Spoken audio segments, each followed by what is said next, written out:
Welcome to the Human Capital Innovations Podcast, your go-to source for personal, professional, and organizational growth and development.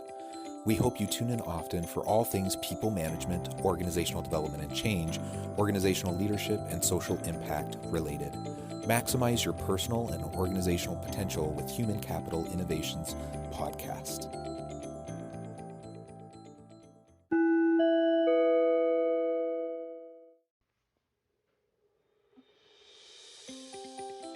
Welcome to the Human Capital Innovations Podcast. In this HCI podcast episode, I talk with Frank Smith about the pandemic funk and cultural considerations when going back to the office.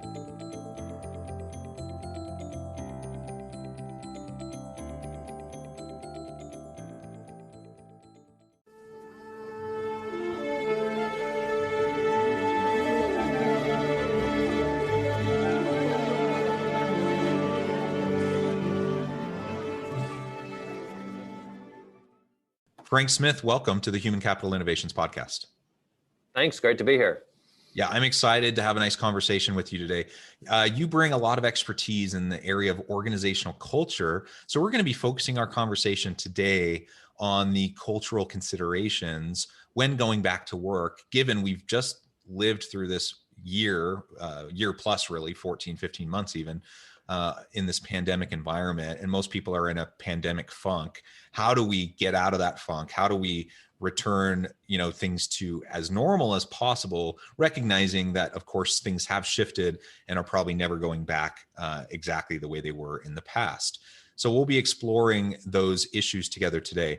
As we get started, I wanted to share Frank's bio with everybody. Frank Smith started his career with a degree in accounting after having a few corporate jobs, realized he was designed to lead and enjoy the lack of structure in the entrepreneurial world. When the owner of a small manufacturing company that Frank worked at passed away suddenly, Frank had the opportunity to buy the company along with the management team. Since 1994, Frank has owned and led 5 different businesses with his overlying passion of being around creating a workplace people want to work at. When the dots got connected, that running a business by biblical principles was not only good for business, but even better for the companies, Frank had found the secret to great business culture. Today, Frank runs Mosaic Personnel, which not only helps connect people to jobs that are more fulfilling, but also trains and coaches leaders and companies to create those cultures where people want to come to work. Frank is married to Heidi. They have 3 children that are all out of college. Frank enjoys car racing, golf, and traveling when he isn't working. What a wonderful background. Super interesting. I'm excited to have a conversation about all of this with you. Before we launch in, anything else you would like to share with listeners by way of background or personal context?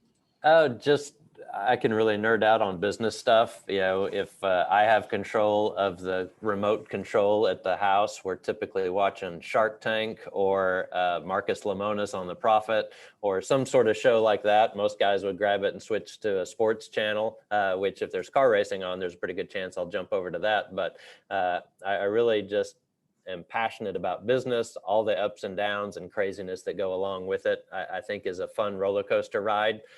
Sometimes you'd like to get off and at least take a break for a little while. But for the most part, I find it all fascinating and really fulfilling place to work. So wonderful. And one point of connection as I was, reading through your bio in preparation for today, is that you have a background in accounting. And listeners know I've talked about it before. I was one of those super undergrad students who changed majors a whole bunch of times. And one of my iterations before graduating in something different with like 170 credits is I was an accounting major. And ultimately I decided that wasn't for me, but I resonate with you in terms of having, that be at least a draw for a time in our lives and then moving on to something else. I think it gives you a great base for how business works. And that's what I've appreciated about having that degree. But I don't want to do your taxes. You don't want me to do your taxes. I don't want to keep your books. That I did that early in my career and realized that's not the part of business I really like. It's more the leadership and vision casting and all that. That's much more interesting part of business to me than what the financials look like, although they are super important. Yeah, and I agree. That's exactly how I feel. So wonderful. All right, so let's dive on in and talk first a little bit about this pandemic funk. We've been in this now since March 2020, at least here in the U.S. Some other places around the world a little bit sooner. Yep. So we're well into this. It's been a challenging time for sure, and I think people are wary and people are tired. I was just at a work breakfast earlier today where we were talking just about the fatigue factor related to everything around the pandemic this past year. And you couple with that, now people have to be able to pivot again as more people are vaccinated and it's safe to return to a physical workplace. They have to make all these decisions about, are we going to come back completely in a physical workplace? Are we going to remain virtual? Are we going to do a hybrid approach? If so, what's that look like? And then all the cultural components that go with each of those decisions. It can be a little bit overwhelming to people. And unlike last year when the pandemic hit and we really had no choice, we had to pivot on a dime. Otherwise, we're going out of business. Now that kind of urgency probably isn't there, yet the challenges certainly are, and the implications of these decisions, are definitely important. So let's talk a little bit about that pandemic fatigue and the funk that people find themselves in, and we can get more into shifting work arrangements and culture. Yeah.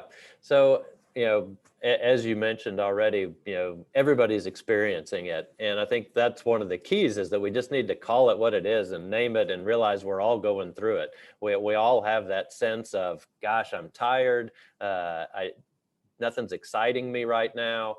And it's because of what we've been through over the last, 14 months at this point, where we couldn't really vision the future. We couldn't see where we're going. Nothing was sparking our imagination. And that's what drives us as human beings, is having that imagination sparked. We've been in survival mode for 14 months, just trying to make sure we don't get sick, or, kind of wherever you're at on that spectrum. It's been all consuming. You can't go do the stuff you want to go do because places are closed and all that. And so life has just felt so unusual that we've lost that spark. We've lost the ability to connect with something that's inspiring to us. And so that's what as I work with clients, I'm trying to get leaders to reignite their people, reconnect them to the vision of your organization as you're coming back to the office or not coming back to the office. And we can get into that conversation later. You've got to be igniting them in some sort of a passion to help get people out of the funk, to help them see something that you're providing hope to them is what you're doing is, hey, we can get back on track. We've pushed the pause button for 14 months now. It may still have to be on for another, 3 or 4 months, depending on what things look like in your part of the country as they roll back open. But I've got to start connecting you to some sort of hope or inspiration that says we can get you back on track and you can still have the life you thought you were going to have 18 months ago before any of us had ever heard of what a coronavirus even was. Yeah, absolutely. And I really like the focus on reigniting passion, reconnecting people to what's meaningful and fulfilling to them, because so many of us have been on survival mode for so long. Survival mode from a health standpoint, but from a social interaction standpoint, from a career standpoint, an organizational standpoint. How do we just keep the doors open, making payroll? How do we just do at least what needs to happen so that we don't go under? And I've worked with lots of organizations over this past year that really has been their focus. Whereas prior to that, they're constantly thinking about how to, what's the market doing and how are we pivoting and what's our strategic goals, and the creative juices that get flowing within people as they're constantly having those conversations, as opposed to more doom and gloom day in, day out, that just wears on you psychologically. Yeah. I mean, when you think back of where we were a year ago at this time, you're tuning into World News Tonight to see what the new death count is. I mean, how morbid is that? I mean, we went from just, not even watching the nightly news to, how many people died today? What in the world's going on? I mean, how are we up to 200,000 people? And obviously now we're, soared well past the 500,000 mark. are it's just crazy what we've been through and what we've had to kind of suppress is all of those things that drive us and keep us excited. Even family vacations. I mean, if you're looking forward to taking your kids to Disney, I mean, I know multiple people that had those trips canceled this past year, and those are the things that spark and get you excited about life. And we haven't known until recently, even when some of those might be a possibility again. And so we've just got to turn this wave over to people to help them start to see what's possible now in a world where things weren't possible, 6 months ago even. Yeah. I love that focus on possibility. So let's talk now a little bit about the shifting work arrangements. Now, Yep. again, everyone had to pivot on a dime. Obviously, there have been some people that have continued to work in person, but so many people have moved to virtual work over the past year. And a lot of people have really grown to enjoy it. They like the flexibility, the autonomy. They'd like not having to commute. And so there are certainly benefits, but there's also been downsides to it. And so companies are wrestling with that right now. They're trying to figure out, what are we going to do? Now, some big tech firms, for example, have announced they're going to continue with virtual work indefinitely even. Others are saying we want to do more of a hybrid arrangement. Ultimately, there's pros and cons to all of these options. So what are you seeing, from your standpoint as you're working with organizations, and particularly from a culture lens, about what questions they should be asking themselves as they're trying to figure out how they want to handle this shift and kind of a return back at least a little bit to the way things were before?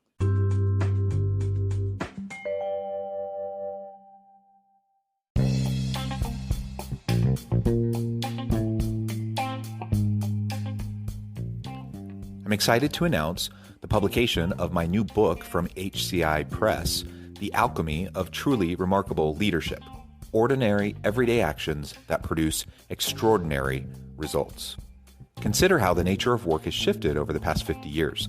With increased globalization, rapid technological advancement, and the shift in economic composition, the average job of today looks very different than the average job of 50 years ago. What will the jobs and organizations of tomorrow look like? Moreover, what does this all mean for organizational leaders? What are the core competencies and capabilities of organizations and their leadership that are prepared for continued disruption and geopolitical and socioeconomic shifts? Regardless of what the future holds, increasingly, leaders need to be socially minded, data-driven, decisive, champions of talent, and disruptors of the traditional notions of leadership, teams, organizations, and work. The Alchemy of Truly Remarkable Leadership will help you to explore your own leadership competencies and capabilities and consider ways to apply and implement them into your workplace and personal life.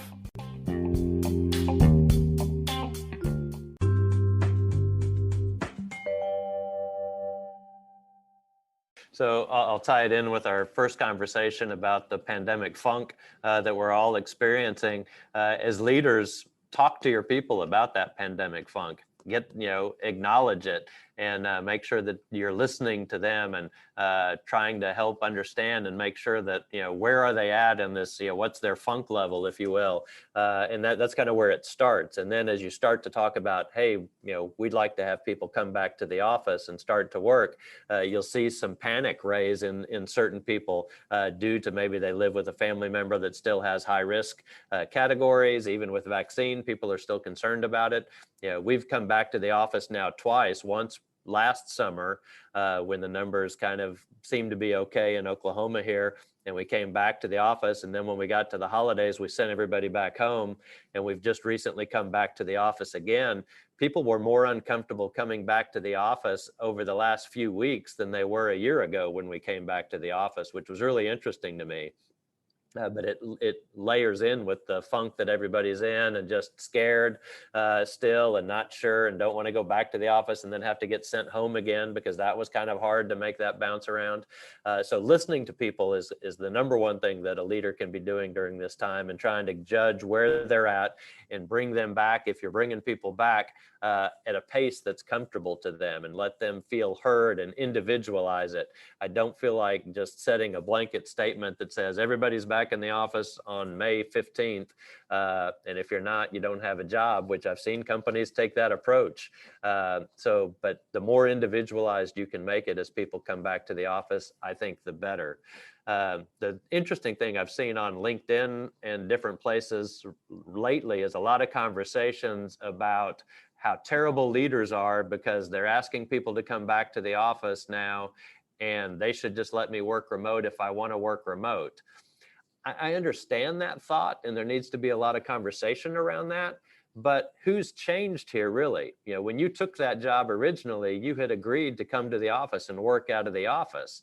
And if you don't want to work out of the office anymore, that's understandable. And for a variety of reasons that you mentioned, the commute, the family flexibility and all that, but you're the one that's changed. It's not necessarily your boss that's the problem here. He has the right to kind of create the business culture that he wants to. And if in office is a part of that strategy, that's going to be what he told you originally when you went to work there. And now just because the pandemic's happened doesn't mean that he has to shift. So I always kind of temper the conversation around, what's actually moved here is probably the people wanting to work from home when that wasn't an option 14, 15 months ago. I think leaders who are listening actually will engage in those conversations and find some form of hybrid or flexible model where people can work from home some, but want to come back to the office. I think that's an interesting dynamic. I also think the dynamic that has to be looked at here is when you look at the studies, about 60% of people will self-identify as not being engaged employees. And I honestly think that a lot of companies that have poor cultures are where a lot of people don't want to go back. You know, why, if I have a boss that's a jerk and that treats me disrespectfully, I've been able to hide at home for the last 14 months and haven't gotten abused by my boss for that period of time. Why would I want to go back to work there? And so I think, you know, a little bit of what we're seeing in a lot of the companies that I work with that have a really strong, positive culture, people aren't minding going back to work for those companies as much as companies where, man, it's been nice working at home. I can just get my job done. I don't have to deal with all the politics or all the crap that's going on at the office. And people then are not willing to go back into the office. And so I think we're seeing, you know, the companies with strong culture are having a less difficult time bringing people back for the most part. There's always, you know, some issues, and you can't make a blanket statement like that across the board for everything. But I think it really tells you a lot about the company culture.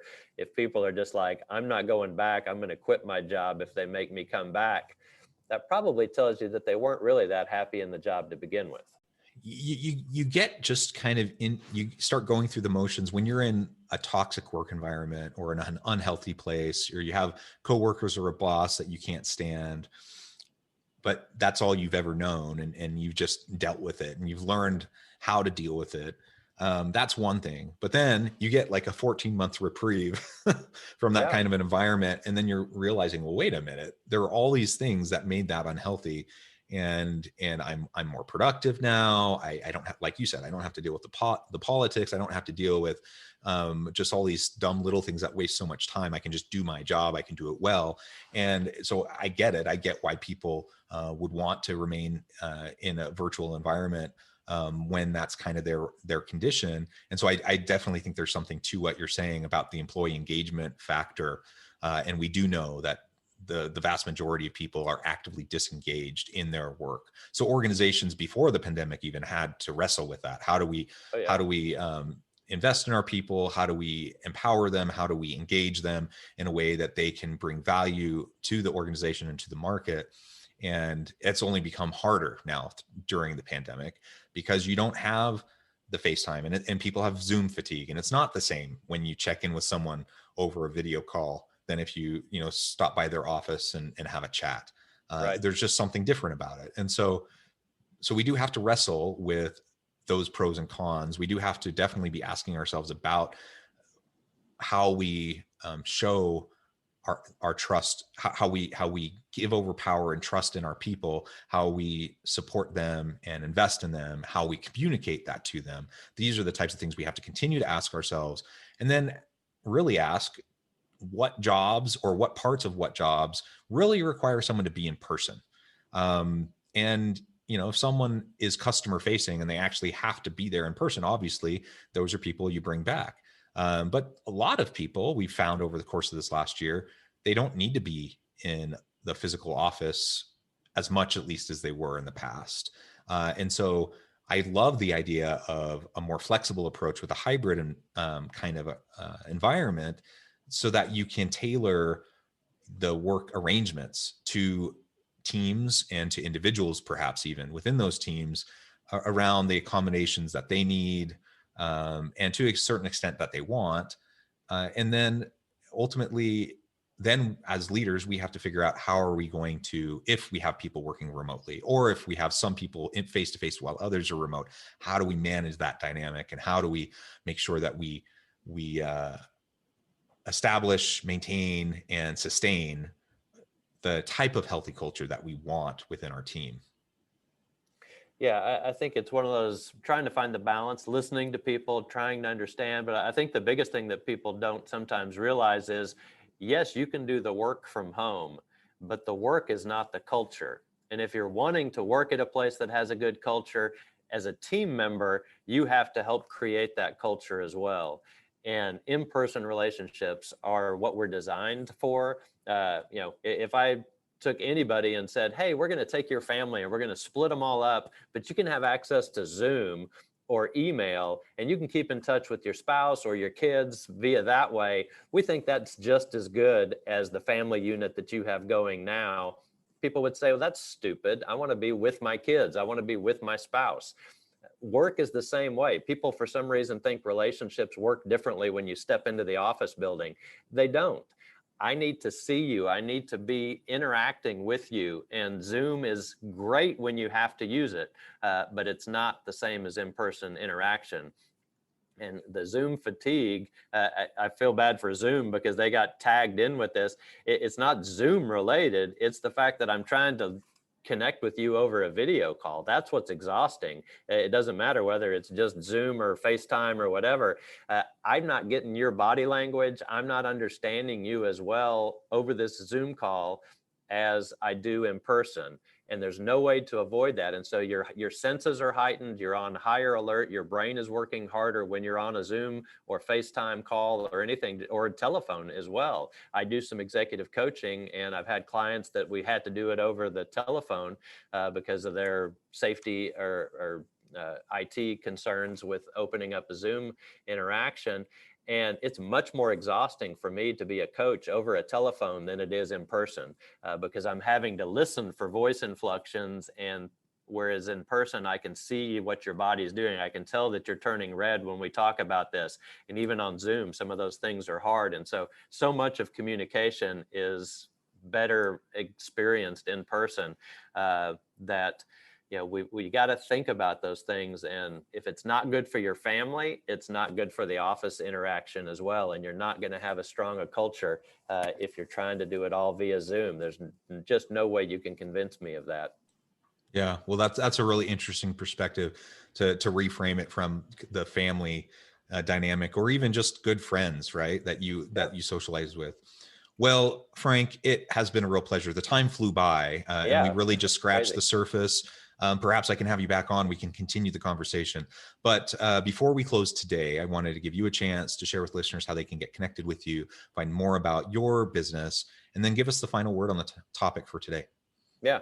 So, the easiest way to get a hold of me is on LinkedIn. You can track me down at Frank Smith. You'll see a video series that I put out on a pretty much weekly basis, and some LinkedIn Live programs that I do called Shifting Culture. My video series is called Driving Happiness at Work. I kind of mix my car racing love with my business culture love, and put that together. You can email me at fsmith@mosaicpersonnel.com. That's fsmith@mosaicpersonnel.com. Check us out on our website, mosaicpersonnel.com, or my Driving Happiness at Work videos are all loaded on a website called drivinghappinessatwork.com. So pretty simple website names for what we're doing, but love to have conversations with people about business culture, and do executive coaching. I do training, and we do have a full-blown recruiting firm as well. So always looking for ways that we can help our clients not only find good people, but also develop those people once they have them on their team. Perfect. Perfect. Thank you, Frank. It has been a real pleasure. You've given me several things to really noodle on and to think seriously about as I consider these issues. I hope it's been helpful to listeners. I encourage listeners to reach out, get connected to Frank, find out more about what he and his business can do for you. And as always, I hope everyone can stay healthy and safe, that you can find meaning and purpose at work each and every day. And I hope you have a great week.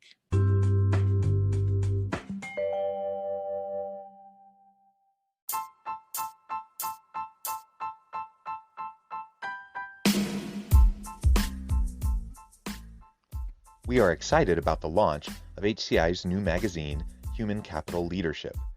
Human Capital Leadership is a free, interactive e-magazine designed to help individuals, leaders, and organizations find innovative approaches to maximize their human capital potential. We will be publishing issues quarterly in August, November, February, and May. Check out the first issue and let us know what you think.